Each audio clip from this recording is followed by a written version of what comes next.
Good morning, everyone. Welcome back to another episode here at the Damage Report. A big old Tuesday show coming up for you with an awesome guest.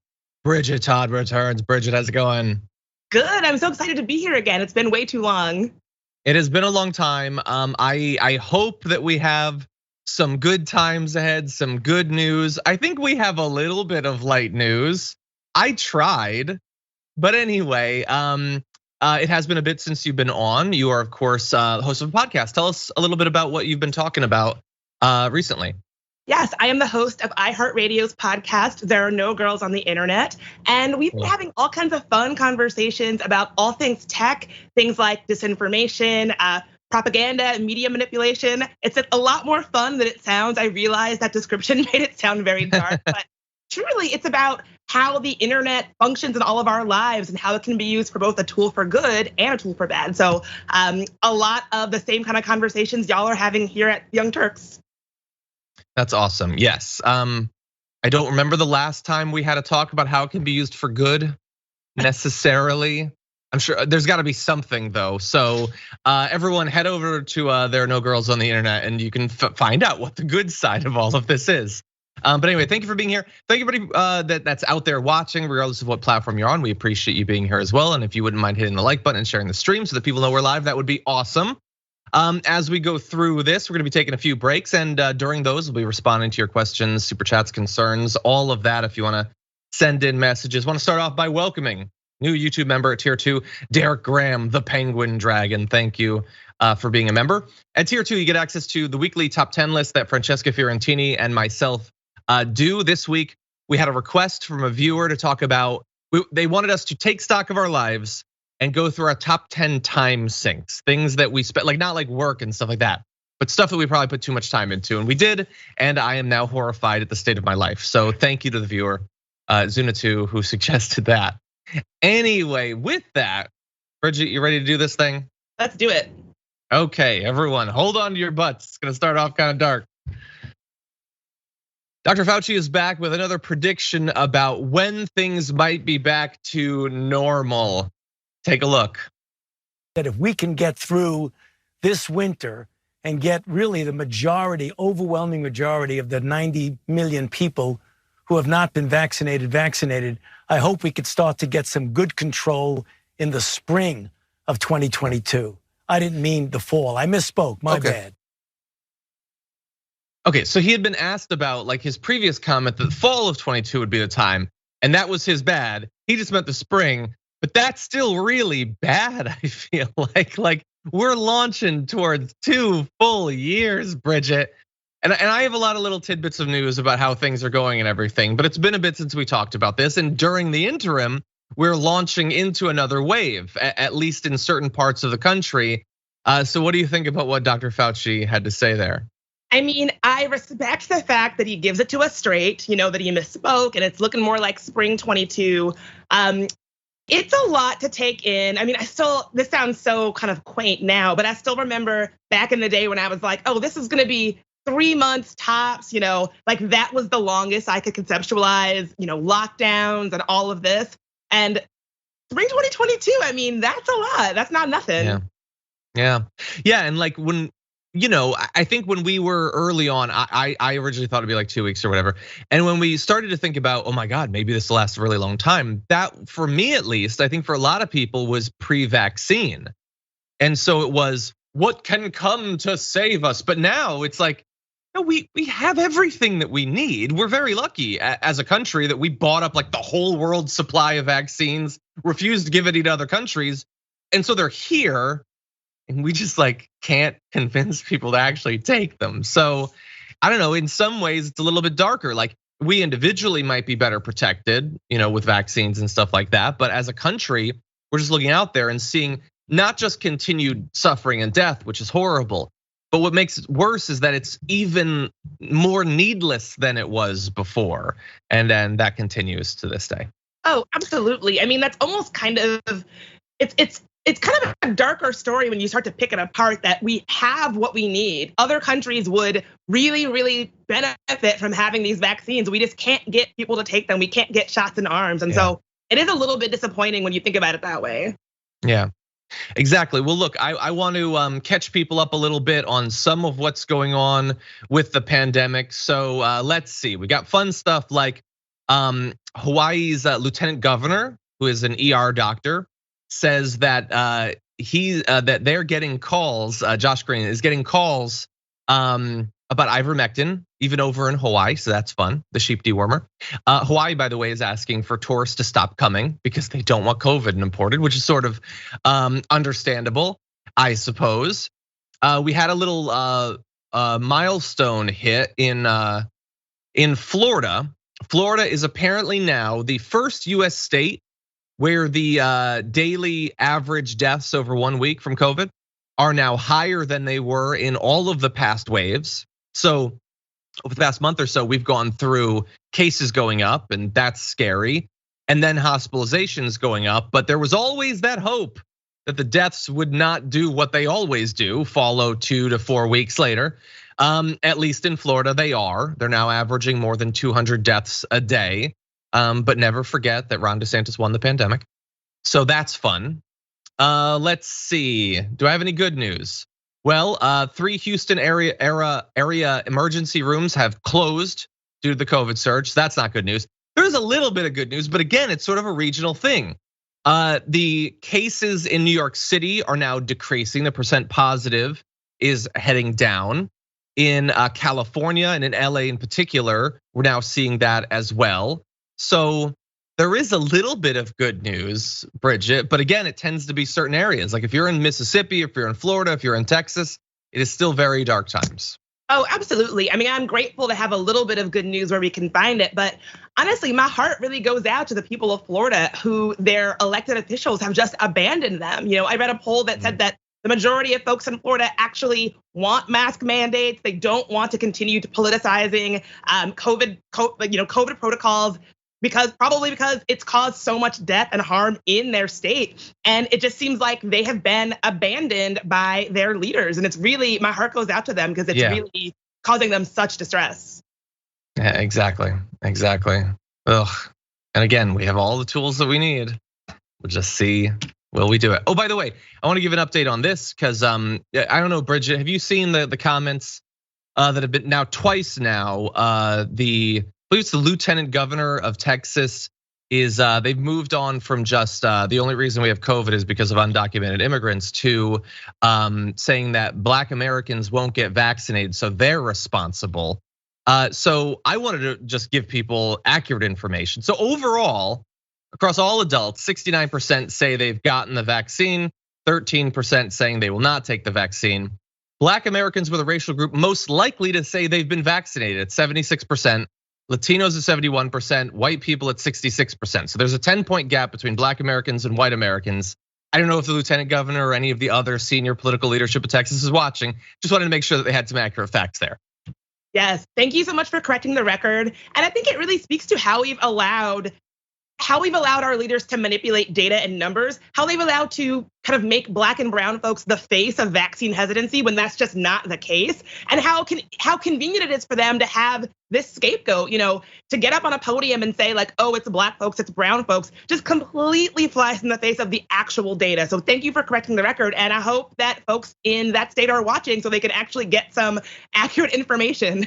Yeah, and look, anyone trying to pull that move obviously sucks. But I mean, I guess at least in theory, if you wanted everyone to get vaccinated, like I get the impulse to attack groups that won't vaccinate. Maybe I would say be accurate if you're gonna do it. But if you are like one of the leaders of a movement that is like apologizing for all the right wingers that don't want to get vaccinated, is grifting off of vaccine hesitancy, then no, you don't get to like point one figure while shielding all these other people that would prefer sheep dewormer. That doesn't make sense.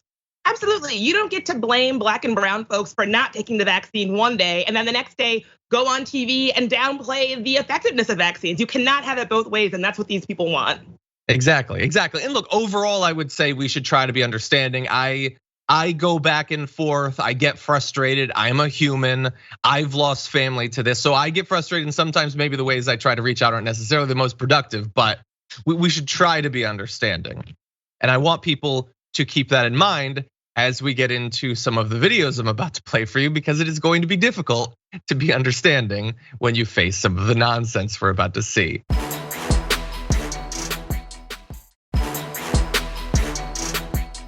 Apologies in advance. We are going to go into territory that we do not often talk about on this show, but there is a point to it. So, Donald Trump, just a few days ago, encouraged people to get vaccinated. We showed you that video on the show yesterday. He was almost immediately booed. So you will be shocked to find out that the reception overall has not been that positive. So I want to start with those who are closest to him, at least ideologically, even though he would never get within 100 yards of them. That would be his base.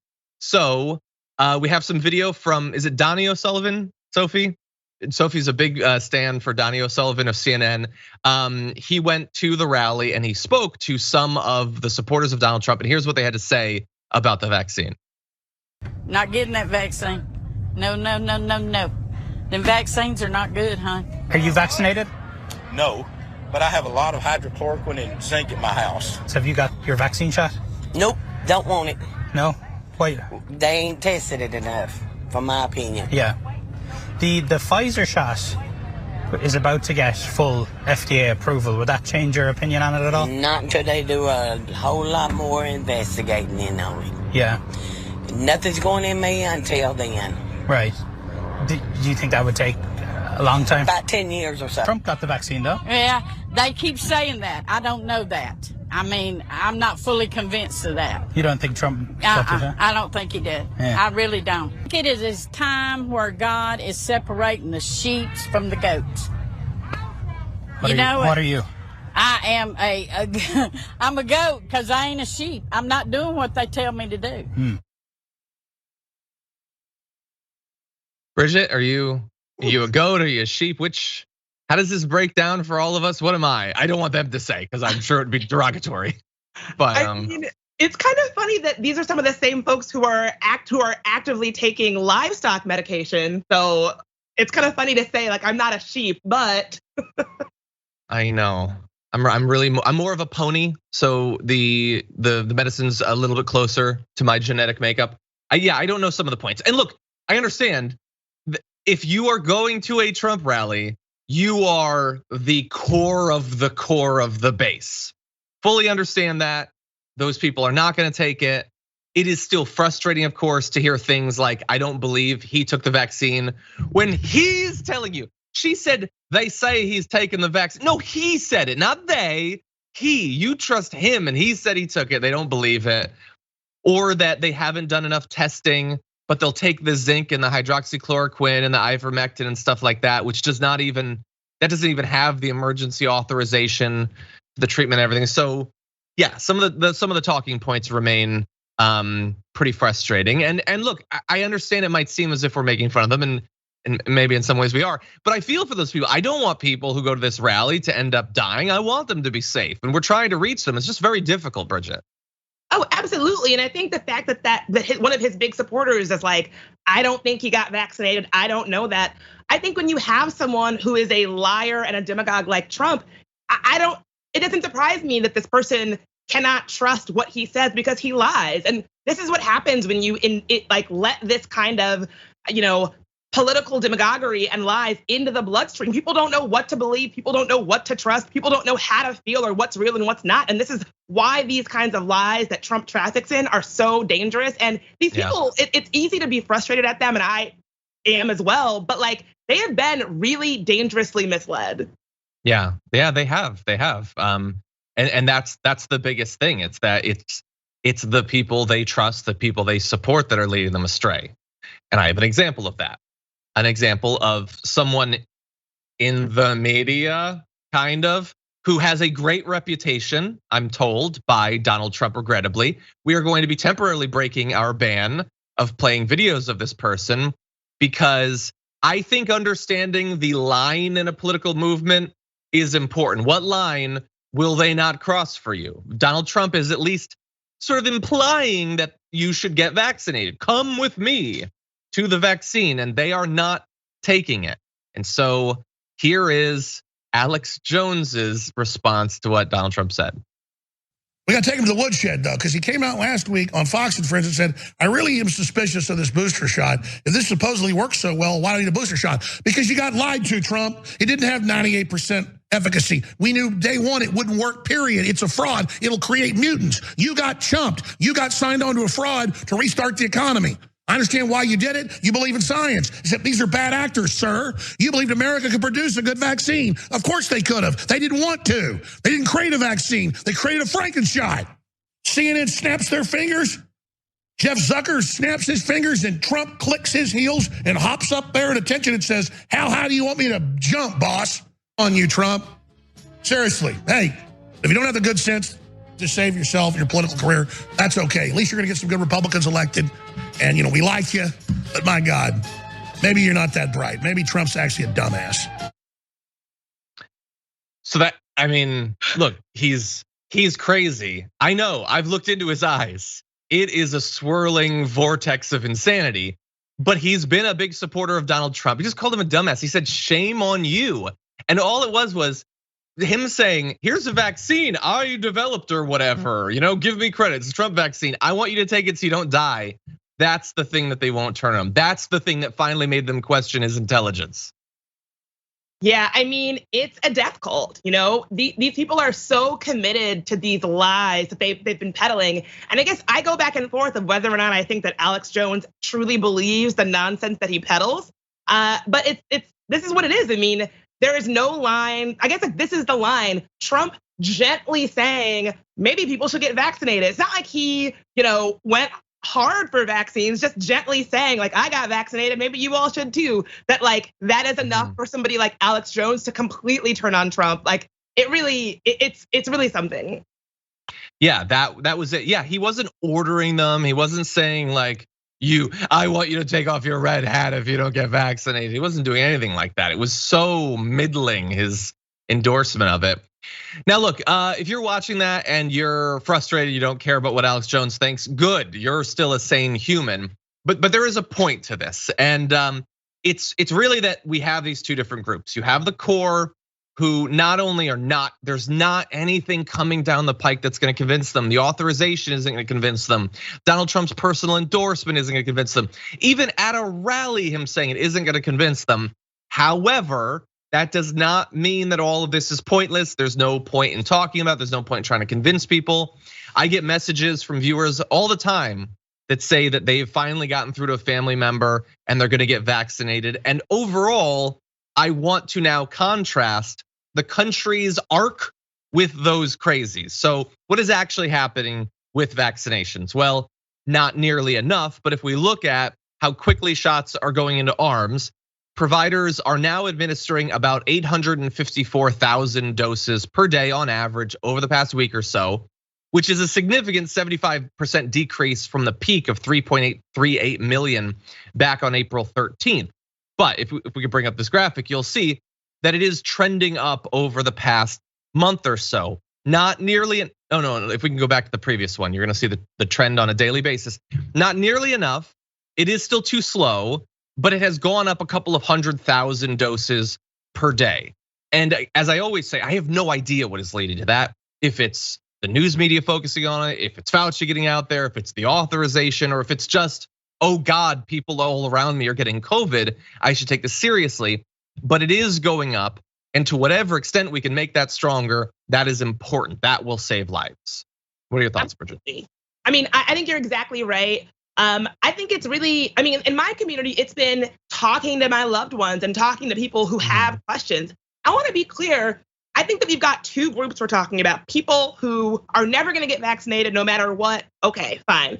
Then you have people who have questions, are hesitant. And I think that we've been doing a lot of good work, really working on that second group. I know that in my family, in my community, I have a lot of folks who, aren't anti-vaccine, they've got some questions. And so I think that the reason why we're seeing this trend upward slowly, but it's still going in the right direction, is people doing a lot of that work in their communities, answering questions, offering to give somebody a ride to a clinic to get vaccinated.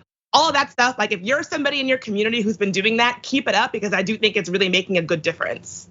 I think it is. And like we should hope that everybody gets vaccinated, but we can start with the people around us, the people we maybe have the best chance for, the people we have the closest attachment to. I think that is a great idea. By the way, just briefly, can we go to this second chart? This is going to break down the rise in the individual manufacturers.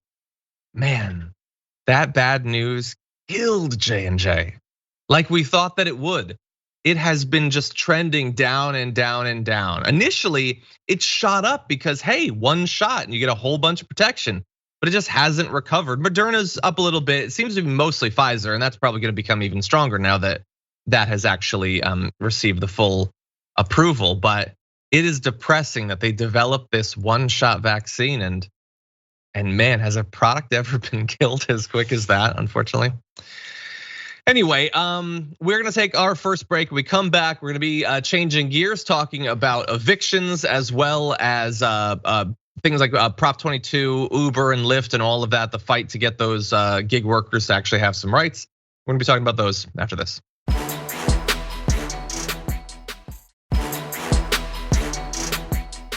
Okay, everybody, let me remind you of a few things before we jump back in the news. First of all, it is a Tuesday, which means not only is Indisputable coming up right after the damage report, but Adrian Lawrence will be joining Rashad Ritchie as co-host. Carrie Sheffield will be joining them for debate as well, so that should be a lot of fun. A reminder, it's now one day post our tier 3 Q&A, but we had a lot of fun. Everybody who's a tier 3 member on YouTube, we're hanging out, talking about a whole bunch of stuff. That video has now been posted, so if you're watching this and you're thinking about becoming a tier 3 member at some point, the past Q&As are available. Obviously, they won't be live at that point, but still fun. We have some fun conversations. Anyway, with that, Bridget, you ready to talk about some news? Let's do it. Okay, let's do it.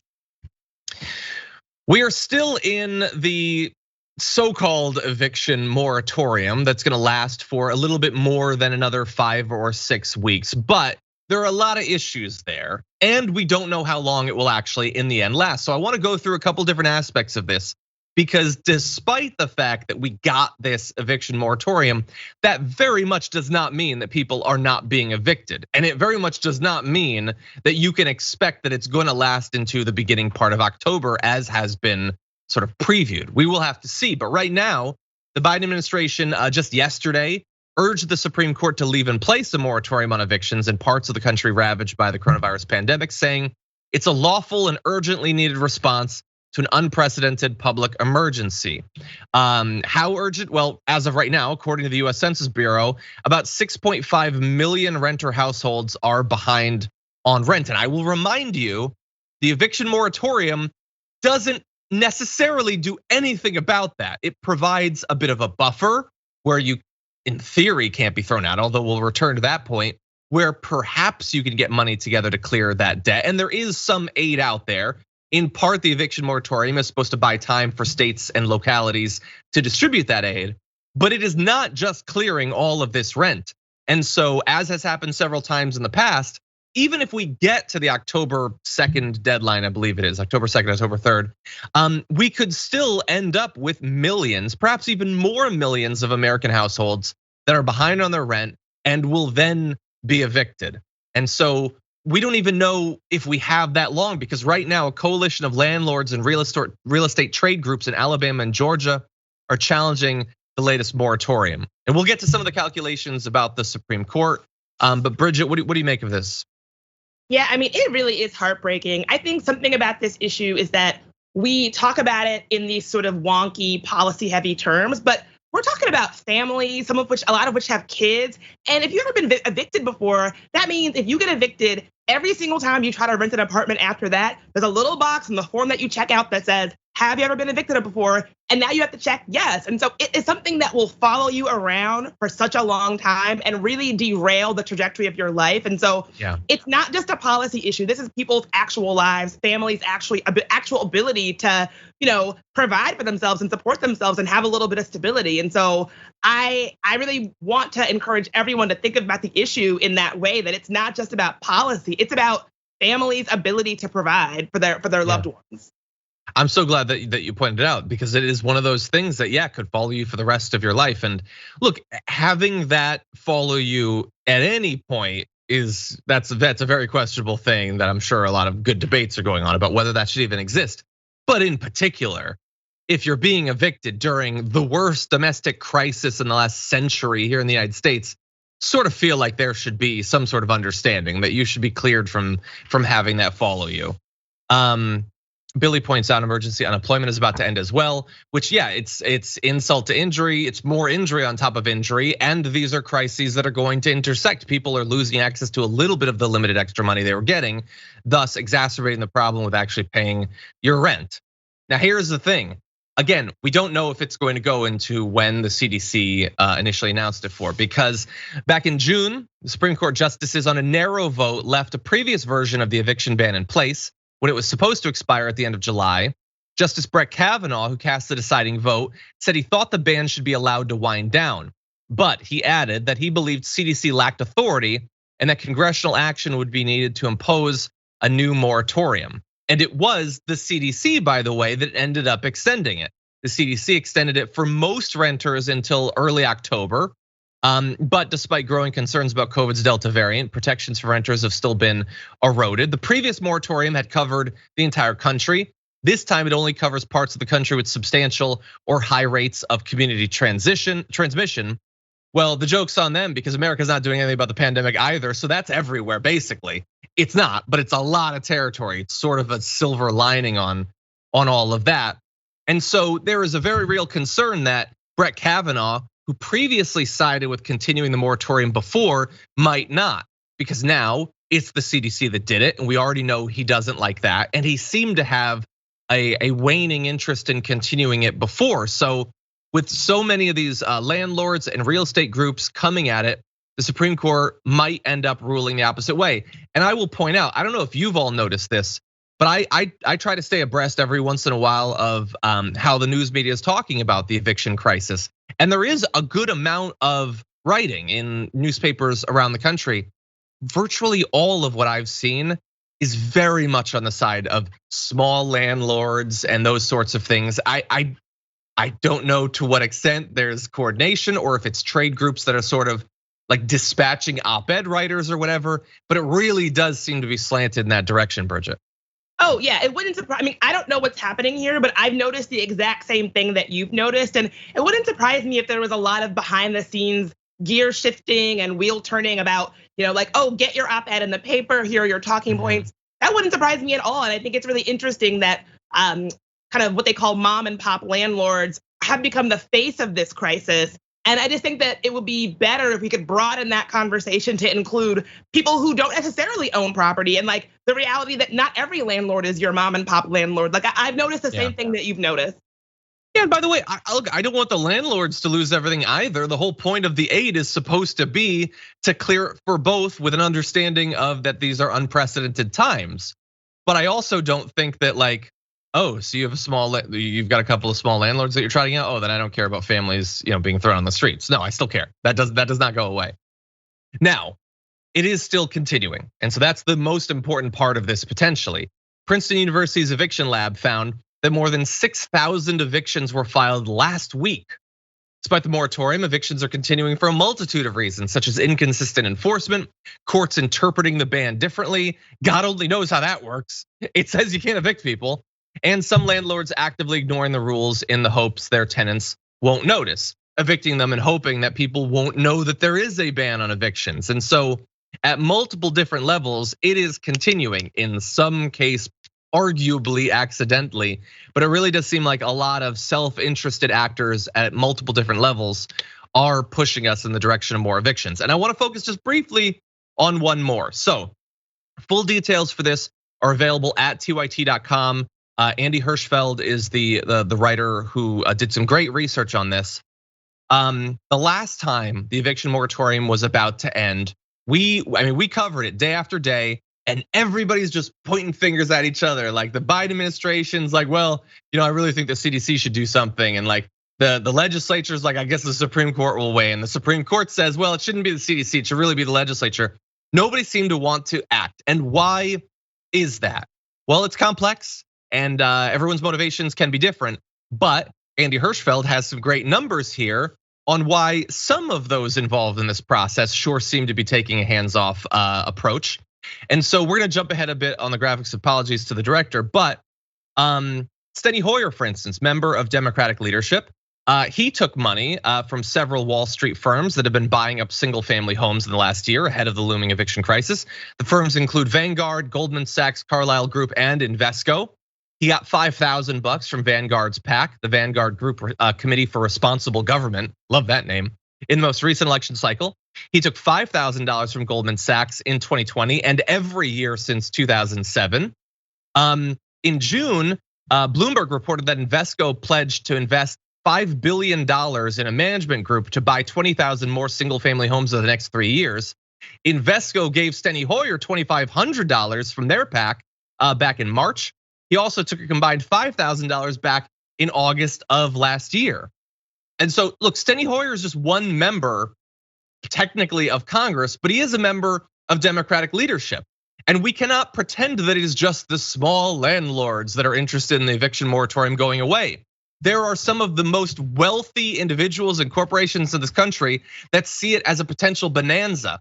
Let thousands of people be thrown out of their homes or be desperate to be bought out of their mortgages, and they can make a killing and potentially kill people along the way.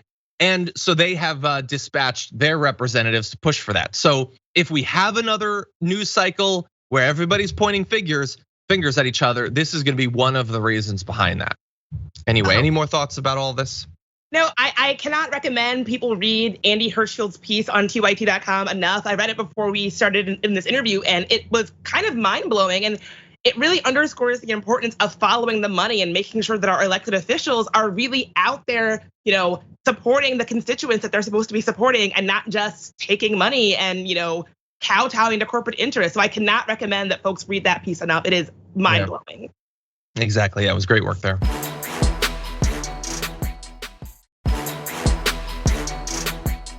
Okay, let's turn quickly to something very different. Okay, everything seems to be going well. Okay, cool.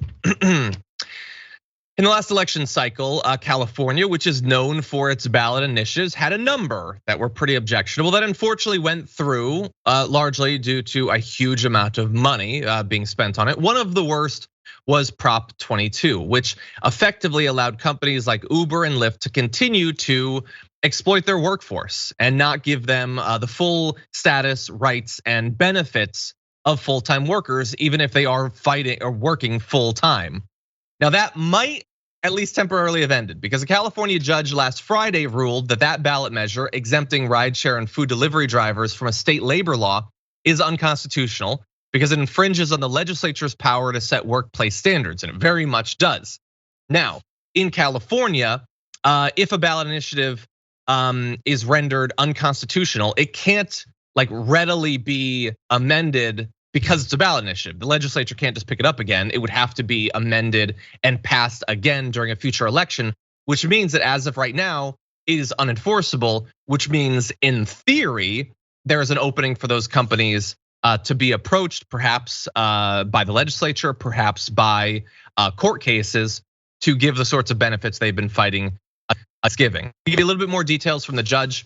This is Judge Frank Rorsch, Alameda County Superior Court judge, wrote that Prop 22 is unconstitutional because it, quote, limits the power of a future legislature to define app-based drivers as workers subject to workers' compensations law.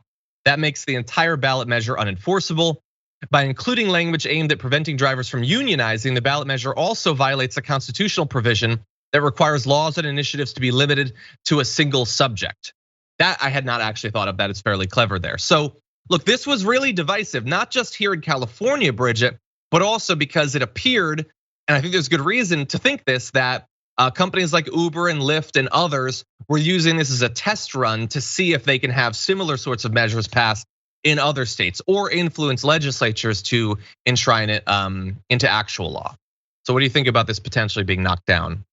I mean, I think it's clear that that's what Uber and Lyft and these companies were doing, but it's just, just give your employees, they work for you, just give them benefits. Like the ways that I have seen these companies try to weasel out of just doing right by the people that make their their platforms run, just doing right by them in the most basic ways, they will do anything to avoid that accountability. And so, I don't know if you've seen, I've been watching TV recently and I've seen these very slick Uber ads that are meant to be like, oh, our drivers, they have such great lives, and like, we treat them so well, and like, they will do anything other than just give their staff their employees just benefits. Like, it is mind blowing to me. Yeah, we had I don't often see commercials because I don't often watch live TV, but I think it was like, Sophie, I do literally mean because I'm better than everyone. No, I think I was like, I was trying to watch SNL live or something for a period, and so I would have multiple sections of commercials. And if you live in California, you know this. They're all about the ballot initiatives, and it was just a like statistically perfect, diverse set of rideshare drivers, all so happy to not have any insurance or rights or anything like that. And I get it. There might be some individuals that would prefer that. But it obviously wasn't like when you poll the actual rideshare workers at large, that was not what they actually thought. It was so insulting and offensive, those ads. But we saw them for week after week after week. Over $200 million ended up being spent on Prop 22. We have to keep our eye on it though, because this can be overturned by a judge. It can be picked up at a higher level. And if you're super confident the Supreme Court would not side with Uber and Lyft, that seems like a questionable way to approach the judiciary these days. But we will have to see. Maybe they'll sustain it. Maybe they just won't pick it up. There's a lot of people's livelihoods and quality of life that are on the line. Any closing thoughts? No, I completely agree with you. And I do think like this is about people's livelihoods. And I know the way that these massive tech platforms will do anything if it means having to weasel out of accountability for the livelihoods of the people that really do fuel their businesses. And so I hope that I'm really interested to see where it goes. Yeah, me too. We'll see. Okay, with that, we are gonna take a short break, but when we come back, we have a real big mix of news. The actual penalties for a woman who committed a hate crime, we're gonna find out about those. And then the future of Jeopardy. So the thematic link is tenuous, but we're gonna deal with it after this.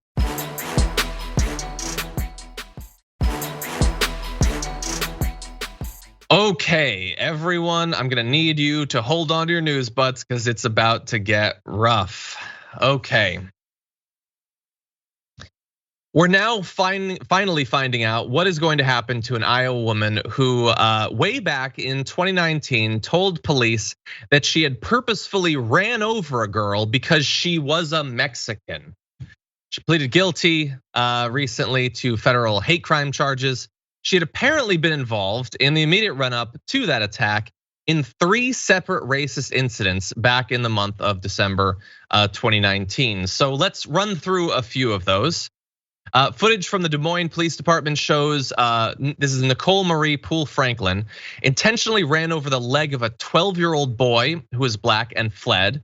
The boy was walking along the curb of a Des Moines apartment parking lot when an SUV jumped the curb, ran over his leg and fled. A witness told police the SUV gunned its engine before the driver struck the child and that she'd seen the driver in the complex before. Shockingly, the boy's injuries were minor. They sound horrifying, but they were minor. About an hour later, she ran over Natalia Miranda, who was 14 at the time, as she walked to a basketball game. This was the incident that made national headlines because upon her arrest, Poole Franklin told police she hit the girl because she was a Mexican. Poole Franklin then, quote, made a series of derogatory statements about Latinos. An hour and a half after she hit Natalia Miranda, West Des Moines police said Poole Franklin used racist slurs towards a clerk and customers at a convenience store and threw items at the clerk. She pleaded guilty to 2 federal hate crime charges back in April and was sentenced to 304 months by a federal judge. This sentence will run concurrent to a 17.5-year sentence that Franklin received April 19th on related state charges of attempted murder. And so she could be spending effectively something like 25 years in prison for what isn't just a hate crime, but it is a rampage of hate crimes. Yeah. Bridget, what are your thoughts? It's a rampage of hate crimes against babies, children. I mean, that boy was just 12 years old, and I think it's not a surprise to me that her ire was focused on our kids. I think that's terrifying what she did, and I also think it really does go back to this idea of things like hate speech, things like identity-based hate and attacks. These things may start online, but they almost never stay online. And so, it's not a very difficult line for me to draw from the kinds of, very hateful rhetoric that we see from folks like Donald Trump and folks on the extreme right, and things that fester online with this kind of, in real life rampage of hate. So it really is. My heart goes out to all the kids and folks that she attacked. Yeah, I mean, look, thankfully the boy was lucky enough to get out with just minor injuries, but I mean, those are the physical ones. I can't really imagine. I could try to imagine. What would you think for the rest of your life? Like, are you gonna feel comfortable walking on the side of the road? What are you gonna think about traffic? Are you gonna wanna live in dense urban areas where there's a lot of like road noise? Like, how traumatized could you be wondering if some crazed racist is just gonna throw their vehicle onto a sidewalk to try to kill you? Like, the physical injuries almost seem smaller than what have to be the psychological injuries. I don't know. There's no statements from the child. We don't know in the past 2 years. Obviously, it's been a rough 2 years since December 2019. I don't know exactly, but I can speculate that it's got to be pretty rough, Bridget. Oh yeah, I as I said, my heart breaks for these kids. And again, I think it goes to show what happens when we tolerate and amplify and platform hate and really try to legitimize it. I think that it's not surprising to me that this happened. And I think until we get a handle on things like that, I wouldn't be surprised to see more of these kinds of attacks. And I think it really just goes to show the real danger inherent in this kind of thinking. Yeah. And I like, how could you ever trust her out in public again like that? Multiple attempted murders of random people. Like, look, there's a lot of scary types of crime, obviously, but someone who just wants to go around killing random people they find, I don't know, feels to me like one of the scariest. Being willing to employ a vehicle to do that, to target children in particular. Like, this case almost seems tailor-made to be as horrifying as attempted. Like, thankfully, nobody died. That's the most shocking thing when she's targeting children, but really scary stuff. Yeah, she's a menace. Yeah. Well, she's paying the price for it. Okay, with that, we are very much going to mix things up. So let's launch into that.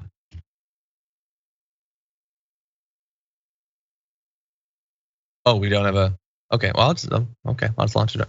Oh yeah, no, I just noticed that on the side there. Apologies, this is my fault and you're all now suffering for it. Anyway, it has been quite a saga to replace Alex Trebek as the head of Jeopardy. And this isn't normally the sort of thing that we would talk about on a show like The Damage Report, but they've made some weird choices. And so they had chosen Mike Richards, the former EP, after this long drawn out process of all of these guest hosts.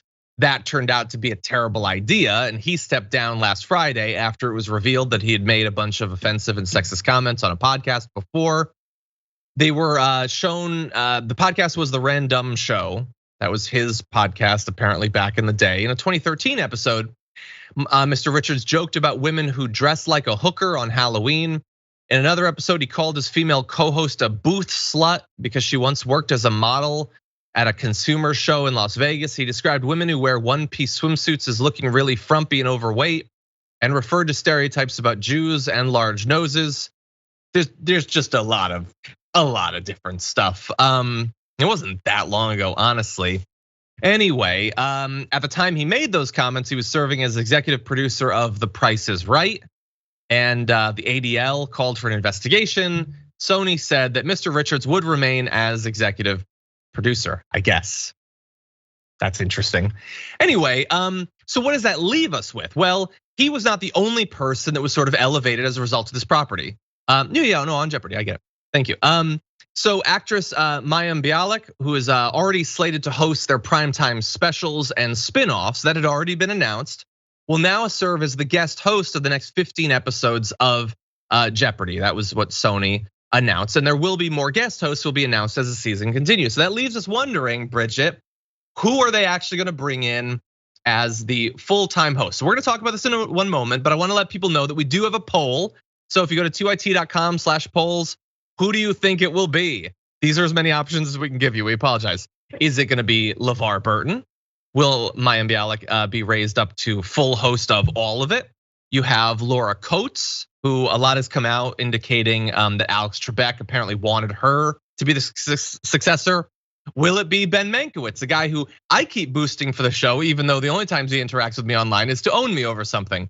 But he does really love Jeopardy, and he has for a long time, and he'd be a great host. Or will it be someone else? So go to 2it.com/poll. We will give you the results at some point. But Bridget, what are you thinking about this? Are you shocked that he stepped down? So did you expect it would be Mike Richards? Who do you want it to be now? What do you think? No, of course. I mean, like, who had ever heard of Mike Richards before? Like, right? Like, I feel like we have been given this handful of like very interesting, good, people to be hosts. And basically, it's like when your company puts out a job application and then they're like, oh, you're just gonna hire from within. It was like, who had ever heard of him? And I read this really long, this in-depth long read about Jeopardy and Mike Richards, and you didn't even scratch the surface of all the ways that this person was not a good fit for this role. It really sounds like he almost kind of rigged the process against folks like Ken Jennings and LeVar Burton so that he would have a better shot to be the host. I kind of, when this was first announced, I was like, oh, it's gotta be LeVar Burton. Who else could it be? Fan favorite, like who else could it be? Mm-hmm. Now I'm kind of thinking maybe Ken Jennings. I don't know. Think about this. LeVar Burton has a lot to his name, right? There's so much that he has done, from Star Trek to Roots, Reading Rainbow. He is like a powerhouse. Ken Jennings is really only someone who we know because of Jeopardy, right? Like, that's his whole thing. And so, I don't know, I kind of go back and forth. Yeah, I mean, look, he's obviously like, he's huge in Jeopardy lore, like the canon of Jeopardy. That's totally true. So look, obviously I'm biased. I know Ben. If he wasn't on the list, I know there's something that seems perfect about LeVar Burton hosting it. Like, as kids, he got us to want to read. Now as adults, he'll be making us still care about knowing things. That sort of just seems balanced in a way. And I don't know, he just seems to really want it. And I look, I'm a big Star Trek fan, so like I love LeVar Burton for a long time. So I don't know, that seems sort of perfect. But it is possible they'll go with Laura Coates because as I said, more has come out. Mayim Bialik was already being elevated, as people are pointing out. She has a PhD in that. I am gonna throw one little curveball in though. So this is something I read right before going live. Grains of salt and all that. Timing wise though, some of Mayim Bialik's previous comments about vaccines have now resurfaced. So let's see, she wrote a New York Times op-ed back in 2017. Let's see, she says she has been fully vaccinated for the COVID-19 virus and is not at all an anti-vaxxer. In 2009, she told people that she was part of a non-vaccinating family. In 2012, she posted an article titled "Vaccinations and Other Things I Don't Want to Discuss" for a website. In a 2015 tweet, she said that her children were vaccinated. She posted a video in October 2020 saying that she had delayed vaccinations for reasons you don't necessarily get to know about. She had at one point said there are way too many vaccines and there are a lot of questions about the vaccine industry, which look, I get it. If you question Big Pharma, I understand that in some level. So look, she's very clear. I support the COVID-19 vaccine. Previous commentary, which I sort of vaguely remember anyway, is out there. So this is hardly a time where that will help her though. Do you think that'll matter? Quick final thoughts. Oh, I mean, don't they vet these people? It's like nobody wants to be platforming someone who has been expressing this kind of stuff about vaccines. I mean, it's just not great timing for her. Oof. I know. Now she's good on this vaccine. Is that enough? Maybe, I don't know. Remember, it used to be like a kind of like Santa Monica liberal thing to be against vaccines. Now it's like this hard right thing. Anyway, we will have to see. TYT.com/polls. We will give you the results soon. I don't know what direction they're going to go in. I assume they're going to be a little bit more careful in this case, but who knows? One would think you could have expectations of Jeopardy, but maybe not. Anyway, those results will be coming up soon. That is unfortunately all the time we have for our first linear hour. So if you've been watching on one of those platforms, thank you very much for watching. But if you're on Twitch or if you're on YouTube, on the members app, we do have more news coming. So we're gonna take a short break, but stick around, a lot more after this.